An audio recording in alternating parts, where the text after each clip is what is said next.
Hey, what's up everybody? My name's Cap and welcome back to the channel. Today I'm going to bring you guys my Titanfall 2 review. I've been waiting to do this until I was able to complete the campaign, which I did last night. I don't have a ton of time to play all the time, and so I've had to space it out since it came out. And of course I've played quite a bit of the multiplayer too, so I at least have the experience with that. Now, I played a lot of Titanfall 1, loved it, still do to this day. If I went back and played it, I would still enjoy it. But there were a couple things, of course, that I wish, along with everybody else, that the original game had to make it a little bit better. And in my opinion, Respawn really stepped it up with the stuff that they went ahead and fixed based on the user feedback. Like almost all of the stuff that we complained about that we wish was in the first game, they put in the second game. Like some of the things they fixed that we really wanted them to work on was the amount of variety in the game. You know, the first game only had multiplayer, and so they brought in single player in this one that we really wanted. But within multiplayer, the things that we wanted back then, it was like, well, we only had 3 Titans, so we asked for more Titans. Boom, we've got 6 total Titans. We asked for more weapons, and now there's a ton of weapons. We asked for more customization, and now there is so much customization. You even customize the weapons and the color palette of the items that you're using. Now, they got away with the burn cards in the first one. They got rid of them for the second one, which they were kind of like a one-use thing. Some of them were a little bit overpowered at times, at least some of us thought. And they put in something else that's just, they're basically like abilities that charge up over time. Like you can throw out, they're called ticks, and they're automated little spider bots that run off and explode stuff. So they don't have the burn cards anymore, but they do have these other things that they put in, and that's really nice too. And also, one of the #1 selling points that just made me really happy about this game is they said there's no season passes. In the first game, they kept releasing different kinds of DLC, and it so truncated and separated the player pool that it made it really hard to find matches for some people that didn't have all the DLC. They did away with that for Titanfall 2. No season passes, all maps, game modes, and DLC is free for the life of this game for everybody, so that everybody gets it anytime it's out there, so everybody will be included without having to worry about shelling out extra money to get the DLC for it. This is a policy I wish everybody would take. Obviously, I realize that for companies it takes money to put out this level of content, and I'm very thankful that Respawn is able to do it with the backing of EA, etc. So maybe, just maybe, this will kind of be a step in the right direction for other game developers to possibly think about, adding a little bit of free content that comes out after the launch of the game to, further the life of it without having to segment the player pool so much. The biggest one, of course, is the campaign. There was no campaign in the first one. There was like a minor cutscene that looked like it was kind of cool to provide a little bit of backstory, but there really wasn't a whole lot to it. So the story mode is one thing that a lot of people, including myself, wish they had. And I can say straight out that the story mode, the campaign for Titanfall 2 is excellent. It is a really fun story to play. And that's where I'm going to start the reviews, talking about the campaign, and then I'll go into talking about multiplayer. Now I'm going to try and keep this as spoiler free as possible, just in case anybody hasn't played it yet. But I will do my best to keep it spoiler free, and if for some reason I notice I accidentally do, I'll drop a notice on the screen so you can pause it and skip over it. In Titanfall 2 campaign, you play as Jack Cooper, a rifleman that is basically just a grunt. You are a nobody making your way up the ranks. You find yourself trapped behind enemy lines, and your boss basically accidentally gets himself killed. In the process, his Titan, also known as BT-7274, must now acquire a new pilot, and you being the only guy there, you decide to step into the role. You go through a little bit of an entry-level tutorial teaching how Titans work and how to communicate back and forth with it, and then you kind of proceed into it. Now, one of the first things I noticed when you're dropped into this world and looking around is it is a really well-made, functioning world. To me, it has the same level of feel as the very first time I dropped into Halo as Master Chief.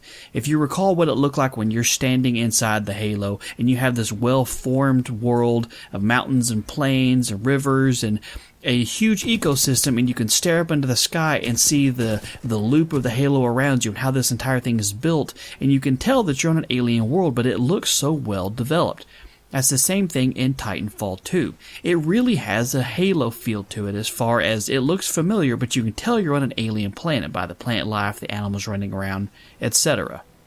Now, the really dumbed down plot basically is you're the good guy, you acquire BT, and you're trying to complete the mission, which the mission was to stop the bad guys from acquiring the massive power source that they call the Ark that they're going to use to power a huge weapon and try and destroy the planet. And that's about as far as I can go without giving you a whole lot of plot or accidentally spoiling it for you. You don't want to ruin it for you if you haven't played the story, because the story is excellent. And the development of a relationship between you, Jack Cooper, and BT is really, really cool. Because it feels like an organic relationship that you formed between you and this artificial intelligent powered robot. It's not a human, it doesn't have that kind of brain there, but you still develop a level of care for it. He begins to care for you, you begin to care for it, and so you both basically watch each other's back. You become one unit even though you're two different entities fighting the same battle. And it's really, really fun to see how they go about learning to trust each other and how to work with each other and how to just basically communicate, and how several of the times you have to basically split up and use each other to solve these puzzles. And that's something else when it comes to the actual world design there, is that every stage or every level basically feels different than the previous. It doesn't just feel like a rehashed running through the jungle, blowing up stuff, fight a main boss, move on to the next one. I mean, for instance, the second level kind of has a bit of a Portal feel to it in a way that you're in this huge world foundry that's like building pieces of the world as you're going around it. So it really feels like sort of a Portal level. And then the level after that, you go into a concept of some basic time travel, which is really fun. It was so fun. It kind of had a Portal feel to it as well, and I'm sure it kind of overlaps with some other feelings of other games. And I'd be interested to know if any games that you've played that kind of have a similar dynamic to it.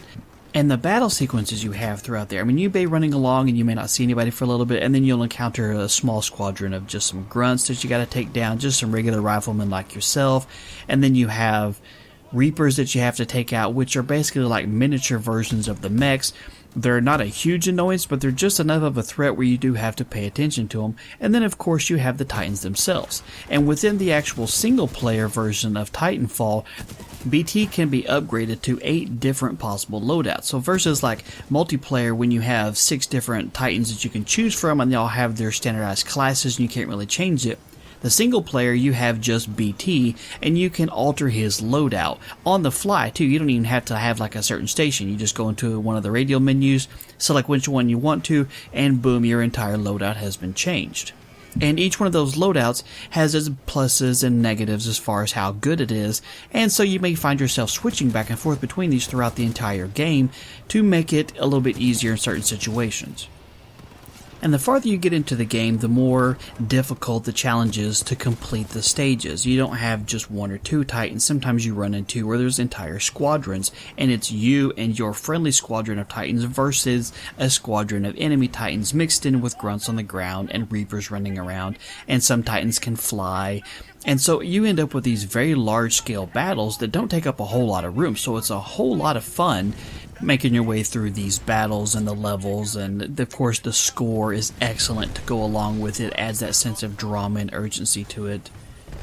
Now, onto the things that I didn't like about it. And this one complaint is the one that you're going to hear from basically anybody who's really complaining about the game, and that is the length of the campaign.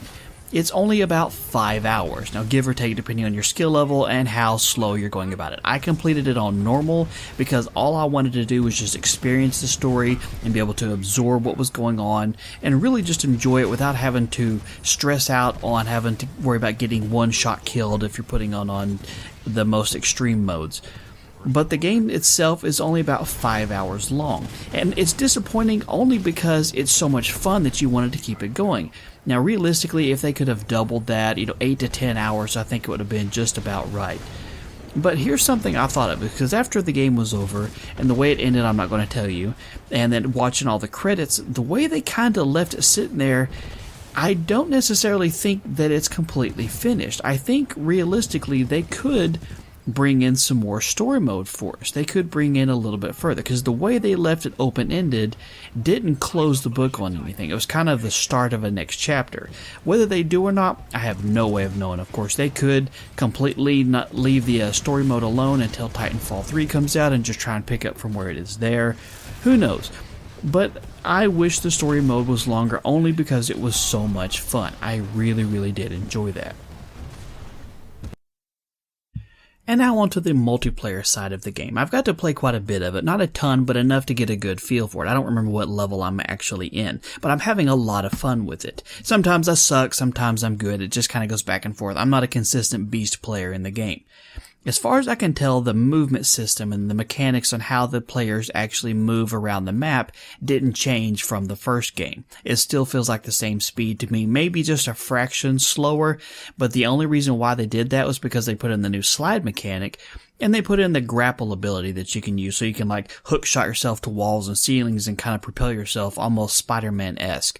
So maybe they slowed down the speed of your running just to be able to keep those in there without making it too fast. But other than that, I think the overall feel of it has definitely stayed the same. I think the time to kill is the same. Of course, they're running on the same kind of dedicated servers, and on the back-end network is the same, so the synchronicity of the game feels good. I never feel like I'm behind or lagging or I'm getting shot because somebody else has a better connection to me. You can go in and choose the data set you want to that's closest to you, so you can kind of choose yourself which area you're going to play in to ensure that you have the best possible connection.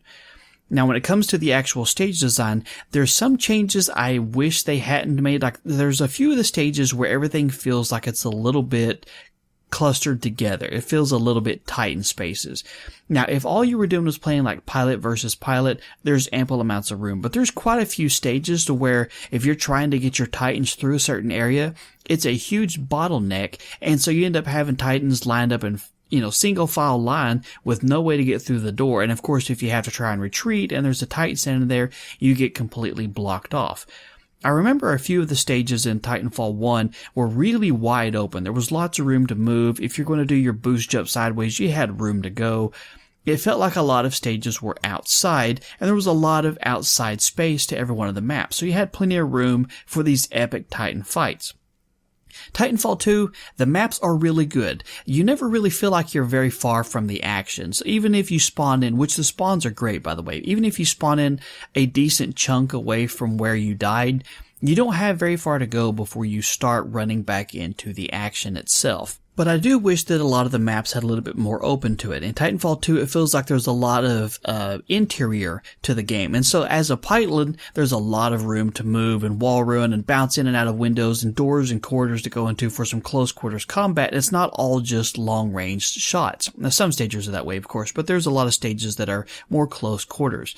But again, when it comes to dropping in your Titan, there's times where when you're in places on the map, that the only closest place you could possibly drop your Titan when you push the button is like 150 to 200 meters away.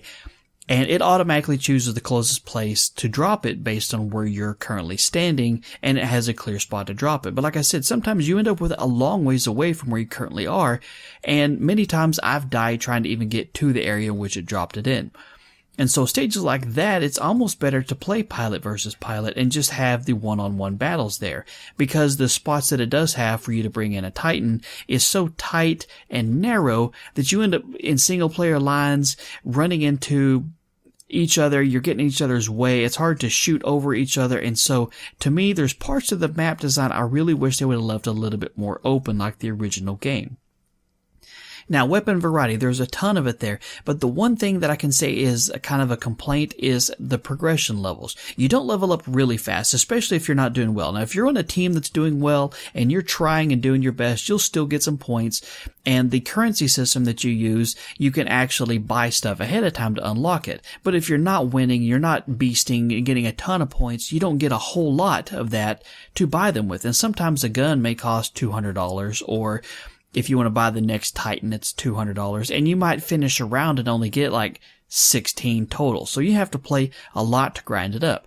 Of course, you can unlock everything through natural progression just by playing it, but the space that you have to go between unlocking of certain weapons is really large. Like sometimes, like the second gun that you can get as far as SMGs, I think you have to be in like level 17 just to get those. So that's a hell of a lot of grinding to get there just to unlock it. Now, the game put in a ton of player customization for the people that like to do the cosmetic stuff. You can beef up your armor, you can change your visor, you can even change up your weapon colors, your reticle colors, you can customize the way your Titan looks as far as color and nose emblem and things of that nature. I personally don't care about cosmetic stuff at all. And the main reason why is because in a first-person shooter, you can't see your own camo. You can't see any of that, and so to me, it's just a waste. But that's not saying I'm not glad they didn't put it in there, because I know there's a lot of people that really do the challenges and stuff to try and get them. Now, they also put in banners and kind of like a call sign thing, the little emblem that goes out next to your name, and you can earn those just by doing challenges in the game. Which is fine, except for some of those challenges is really hard. Like, I think there's one that you have to ride a mech, you have to pilot a mech, you have to pilot a Titan anywhere from like 150 kilometers. But a lot of the stages are so small and narrow there, just 150 kilometers in the same Titan to unlock a banner, it's going to take a long, long time. So I think the progression levels on how to actually level up some of these and unlock some of these banners and emblems and things like that, I think there's a little bit too much grinding to it. For the casual player like myself that only gets to play it maybe a couple times a week, there's chances are I'm not ever going to see some of those. And so that's kind of a downfall. And I think the last complaint I have about the multiplayer side of it is, compared to Titanfall 1, your Titan doesn't do a whole lot by itself. In the first game, you could call in your Titan and set it to just guard mode or follow mode, and it would do its own thing, and had a pretty good success rate as far as fighting other Titans, taking out other pilots, that sort of situation. You could kind of park it somewhere and it would do its own thing. In Titanfall 2, I don't know for sure if I've ever gotten any kind of kills on purpose when I called it in and just set it to guard mode. More often than not, I call it in, I'll hear him saying, taking on enemy fire, or enemy pilot, or, fighting enemy Titan, something like that, and then very shortly after that, he's dead. So that is one of the things I wish was kind of like in the first game, because sometimes it was nice, especially in games like Conquest or Hardpoint, that you could call in your Titan, let him kind of do some defending while you go do some attacking inside of a base. But now, he doesn't really do that. So anyway, that's one of the things I don't really like that they changed. It's just, he just doesn't do anything on his own, man. The game is awesome. I highly recommend it. If I was going to say whether I think you should buy the game, I think you should buy the game. The game is very, very polished. It's fast, it's fluid, it's fun. There's a lot going on all the time in it. The fact that they're going to give out all the DLC and supported content with it for free for everybody is well worth supporting the studio, in my personal opinion. So overall, if I was going to give this game a score, I would probably give it a 9 out of 10. I don't normally do scoring and stuff on there, but it's something I might actually try. So anyway, I'm going to wrap this up because it's been an incredibly long video, and hopefully you stuck around with me long enough to make it all the way through this. If you have any questions or comments, you know where to leave them down below, and I'll happily answer them. And do me a favor and hit that thumbs up button so I know you saw the video and you've seen it this far. And don't forget to subscribe for future videos. Thank you so much for your time. You guys have a wonderful day, and I will talk to you later.